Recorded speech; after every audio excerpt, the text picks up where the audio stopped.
Hi guys! Welcome to another day for another vlog! Terra, etc.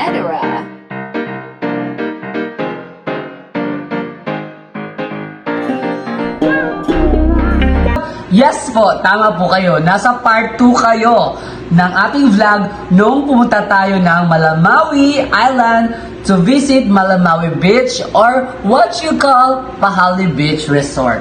Yes po. So, bago ang lahat, gusto ko lang pong sabihin na dito sa part 2, itatakal din natin yung mga prices na dapat nating malaman before tayo magkaroon ng magandang escapade going to Pahali Beach Resort or ang Malamawi Beach Resort. Actually, naging famous siya sa pangalang Malamawi Beach Resort kasi nasa Malamawi Island located ang resort na to. Pero po, yung pangalan talaga ng Malamawi Resort na to is Pahali Beach Resort. Yes po, Pahali Beach Resort po ang pangalan niya. Famous na Pahali Beach Resort. So, bago tayo pumunta doon po, before tayo pumunta doon pala or magkaroon ng escapade going to Pahali Beach Resort, dapat unang-una magkaroon muna tayo ng booking. Magpa-book po tayo ng online sa kanilang page sa Pahali Beach Resort, ganyan-ganyan.com. So, hanapin lamang natin online. Mahanap na po natin kahit sa Facebook, makikita na po natin yung page nila. So, doon po sa page na yon, ipag-transact kayo kung ilang tao kayo na pupunta doon. Magpa-booking kayo for short. So, pagka-booking nyo doon, malalaman nyo doon kung magkano yung per head. So, yung per head po is 600 pesos. Entrance na yun po. Kasama ng entrance, ang food, ang sabi ng tibas na yung stay natin doon, yung accommodation. Basta sa 600, consumable na siya for food. And sa klase ng food, doon sa 600, pipili kayo kung anong klaseng food ang pipiliin nyo, ang kakainin ninyo, ang isi-serve sa inyo. Like, mayroon silang seafoods, mayroon mga chicken, ganyan. So, nasa sa inyo na yan. Doon sa booking mismo. And doon sa booking, doon sa transaction ninyo, humingi na rin sila ng payment ng 600 pesos. Good. So, doon makipag-transact kayo, malalaman nyo na, dapat malalaman na nila ang pangalan ng mga taong pupunta sa Pahali Beach Resort. Mag-provide lang kayo ng ID, isi-send sa kanila. Parang pupunta lang tayo ng Santa Cruz Island. But yep, this is not Santa Cruz Island. This is Pahali Beach Resort. So, yun, may booking na kayo, syempre. Kinabukasan, Sunday, pupunta na kayo ng Pahali Beach Resort or kahit hindi pa yan siya Sunday, basta anytime, dapat ahead of the day, mag-book na kayo ng ticket or kukuha na kayo ng ticket. Yes po. So, kumuha na po kami ng ticket Saturday. Sunday po ang alis namin. So, Saturday pa lang kumuha na kami ng ticket going to Isabela City. Yes po, hindi po direct ha. Hindi po direct yung ticket going to Pahali Beach Resort. I mean, going to Malamawi Beach Resort.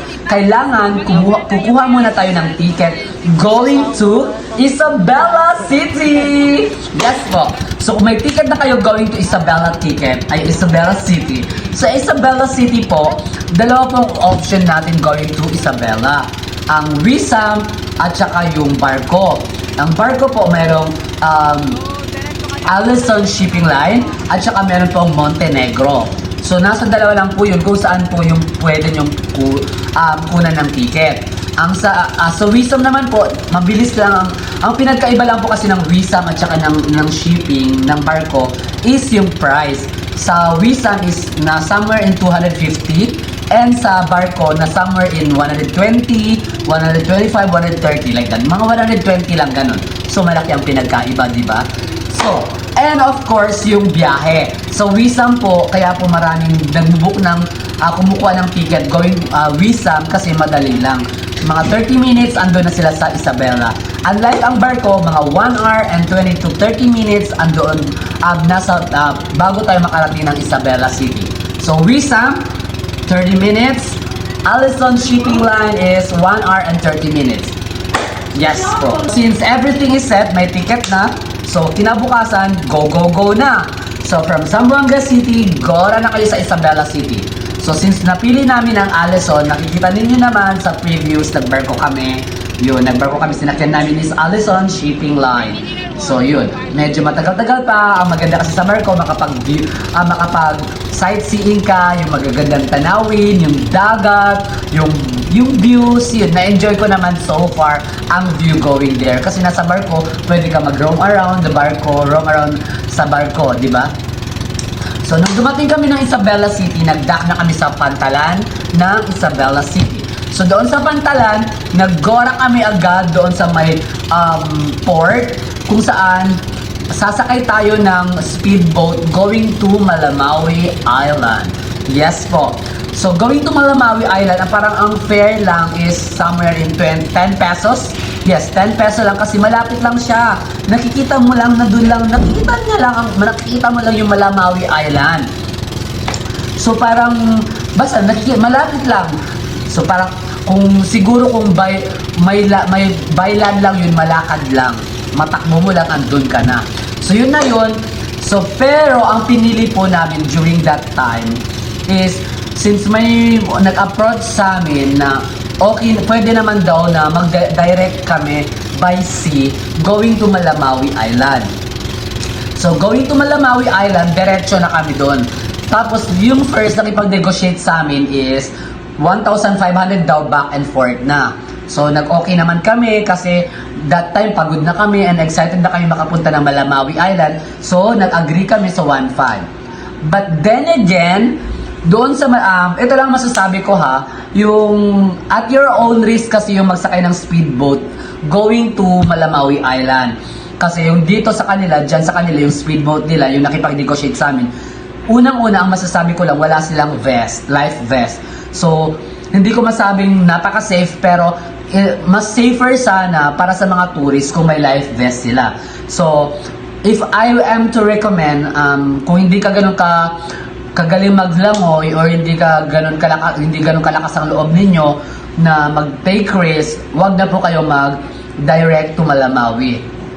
So since kami, karamihan naman sa amin kahit paano marunong mag-swim or kahit na marunong mag-swim, mas maganda pa rin yung may life vest sana yung speedboat na sinakyan namin. Kaso wala silang life vest. So, so dapat doon na lang talaga sa by land na lang talaga, going to Malamawi Island, and then mag-commute na lamang talaga doon. So, dalawa lang yun. Yun ang first option na pili namin, ang mag-direct to Malamawi. So, sasabihin ko lang, pag nagdiretso kayo sa Malamawi Island, yung nag-dock kayo sa port ng Malamawi Island, from Malamawi Island, mayroon doon pwedeng sakyan mga abal-abal or bichu, 50 pesos per head, ganun, 50 pesos per head, going to Malamawi Island. By land yun ha, pag nag-dock tayo doon. Ganun lang yun. So, mas madali pa rin and mas safer. So, yun na nga. To make the story short, andun na kami sa Malamawi Island, direct. Tapos napansin namin, malakas ang alon. Parang hindi namin kakayanin bumalik doon by speedboat. So, nakipag-deal na lang ulit kami sa may-ari ng speedboat na one way na lang ang kukunin namin kasi natatakot na kami yung pabalik kasi nga walang life vest, hindi siya safe. So, since hindi siya safe, nagbayad na lang kami ng I think mga 1,000 siguro o 1,000 kasi gusto pa sana niya 1,300, parang masyado naman, di ba, si kuya, kung napanood mo, huwag naman ganon, di ba, sabi mo 1,500, ano ba, one way lang. Makatakot. Dali. So, buti na lang medyo nakatawad ka na. Ewan sa nakatawad ka. Sige na, go na. Huwag na maghintay.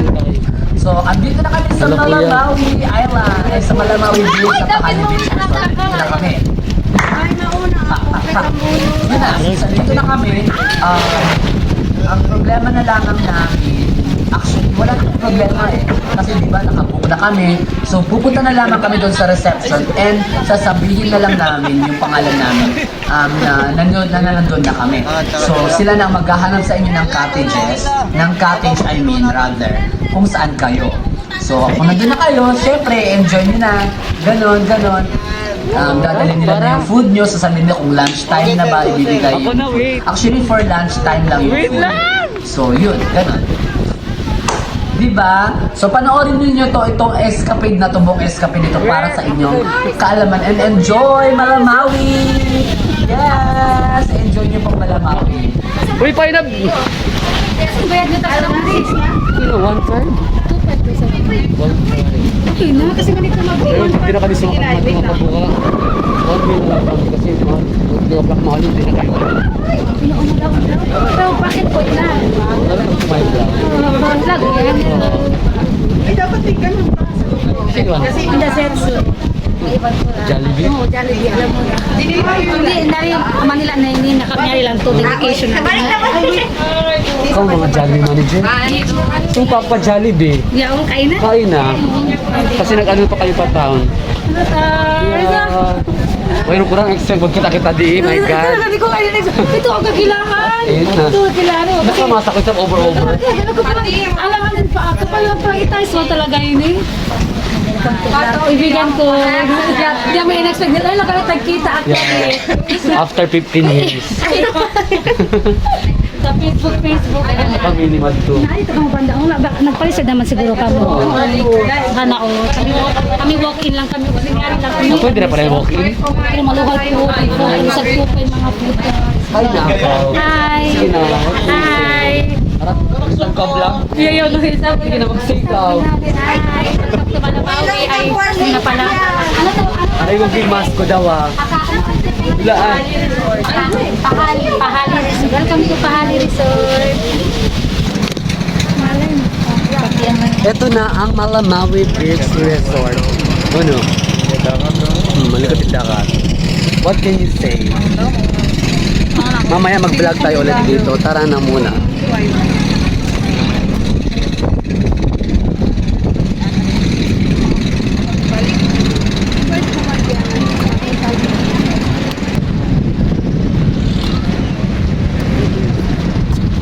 Wow!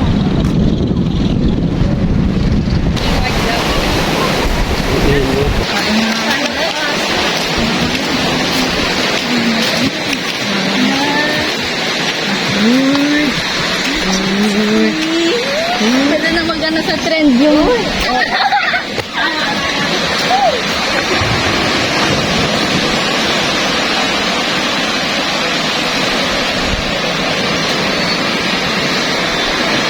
Guys, ito na ang Malamawi Beach Resort.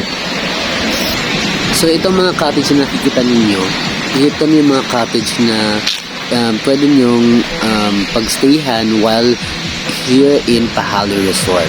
So, pagdating niyo dito sa Pahali Resort, magpa-notice lang kayo na dumating na kayo and sila na yung pipili or pwede rin kayong pumili kung saan nyo gustong banda ang cottage ninyo. Yun po, lalo na yung mga ganun, oh. Nice! Ang ganda, diba? And pwede rin kayong mag-overnight dito. Nasa 4,000 something yung payment. So, malalaman nyo yan as soon as na-contact nyo sila through booking. Kasi meron silang ibibigay sa inyo mga offer, ganon. And so then, tsaka kayo mag-decide kung mag-overnight kayo or mag-stay na lang dito muna. Then, uuwi. Yes po, ang gandang experience. So dahil excited tayo, tara muna at pagmasdan ang ganda ng Pahali Resort. Opo, ang ganda po ng Pahali Resort. Kaso nga lang, nasa Basilan siya kung pwede lang araw-arawin. Yes, yan po ang Pahali Resort, o diba? So nagkataon, konti lang yung tao dito. Or siguro, naabangan lang talaga namin na medyo hindi ganun katao yung Pahali Resort. Ganda, diba? Yes, so view muna tayo ng view and then go na tayo para kumain. Yes, lunchtime na po kasi Ang ganda, diba? Ay, sayang sana nalibot ko to dahil sa ka-exciteran ko hindi ko naikot ang buong hanggang dulo ng Pahali Resort. Pero ito na yung nakikita ninyo actually, guys. Kasi ganun lang yun.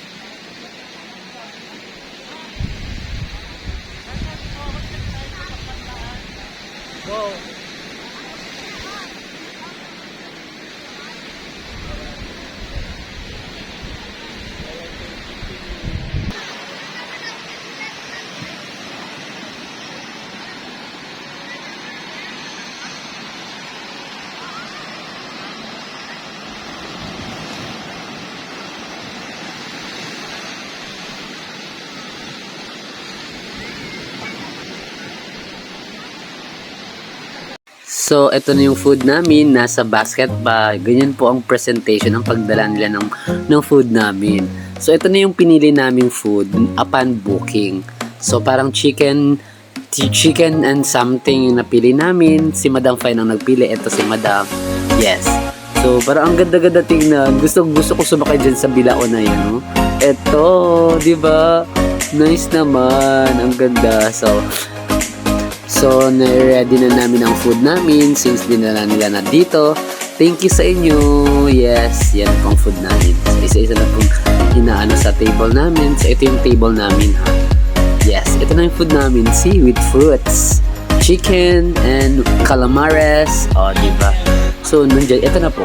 Yes, yan.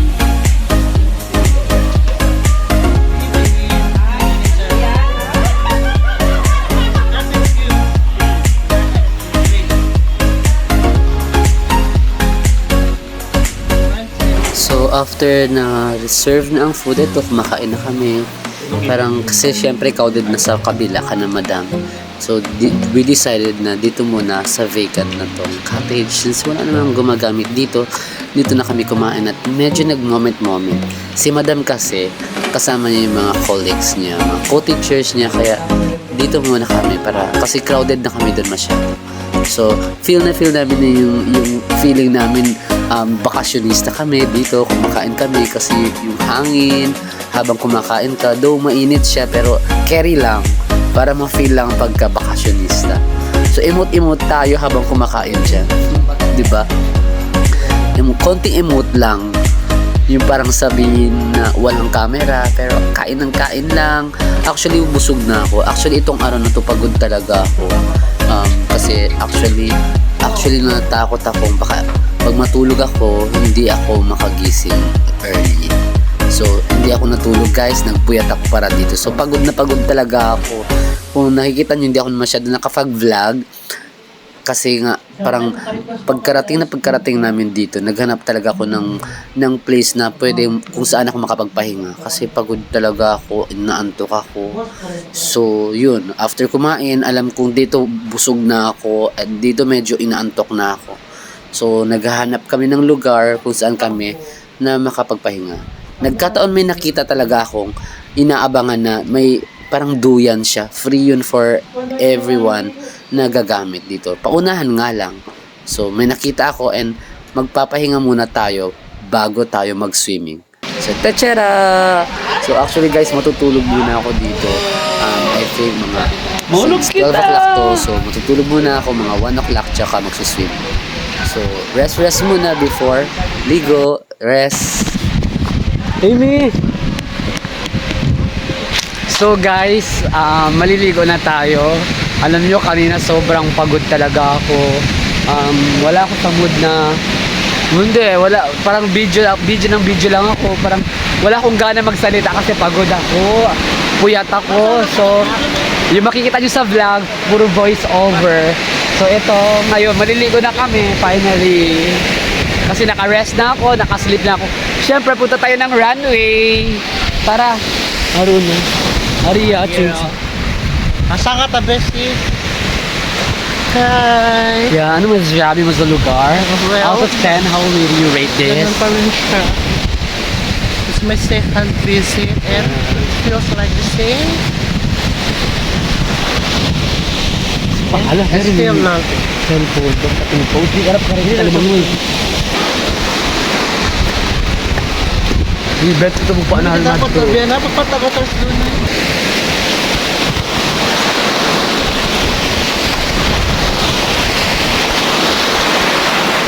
Yeah. Ito yung magkano na yung mag-high tide. Go ko aim. Sakad natin.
Basta ini pauwiin na.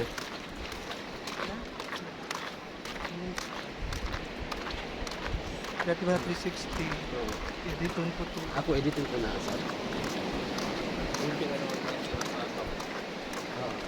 Doon kita na mag-time lapse sa mamayho. Sunog yung bayo ko. Ako naka-screenshot lang. Screenshot lang.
Yun na nga guys, so ito yung ano, So yun na nga guys, ito yung So yun na nga guys, ito yung aming first escapade for 2024 and dito sa Malamawi Beach Resort na yung pangalan pala is Pahali Resort.